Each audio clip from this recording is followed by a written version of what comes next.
morning, everyone. Welcome to Suburban Stone Age. Today's video is about how we decided to create water in this mega drought that we're going through.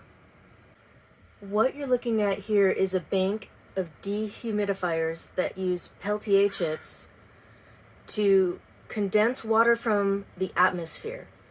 And it collects in a little cup at the bottom. We get about 1.5 liters every 2 days of water this way. I know that doesn't sound like very much water, but when you're thirsty and you maybe don't have any other sources of water, that means a lot. Also, with the mega drought coming on in California, even though the amount is very, very small, it's something to be able to produce water. You don't have to rely on the city or someone to build a desalination plant. You're able, no matter how small, to make your own water. And that's one step towards independence. I have a bank of 6 set up in the greenhouse right now that has been running for several weeks. It's connected to the grid.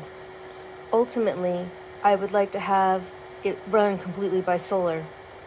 So I have this test Peltier device. I sacrificed one dehumidifier to see how it worked, and I'm connecting it up to solar panels and a battery to test how this is going to happen.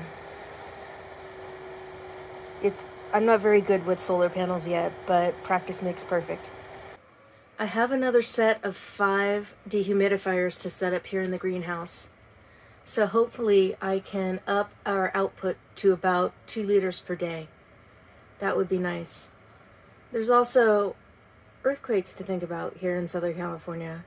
So having solar-powered dehumidifiers is a way to make emergency water that's actually relatively pure.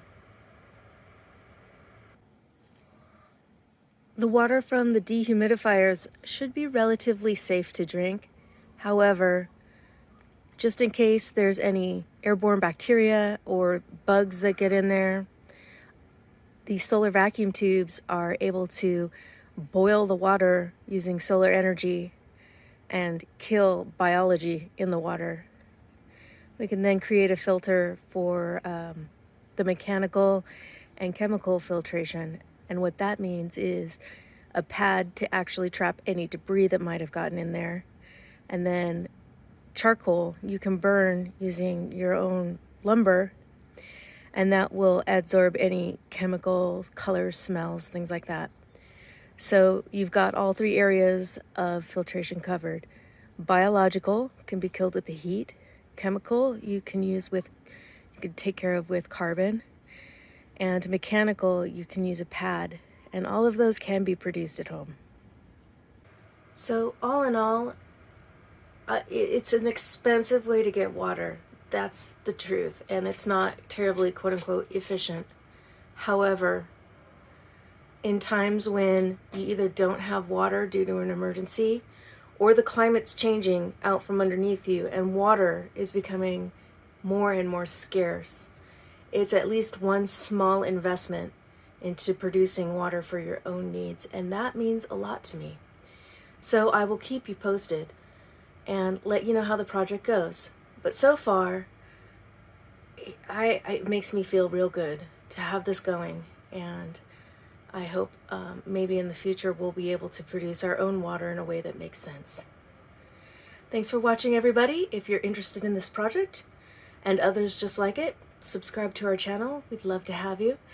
Give a thumbs up if you think creating your own water to help relieve the mega drought in the West is a good idea. And leave a comment if you have any questions. Thanks, guys. We'll talk to you soon. Bye.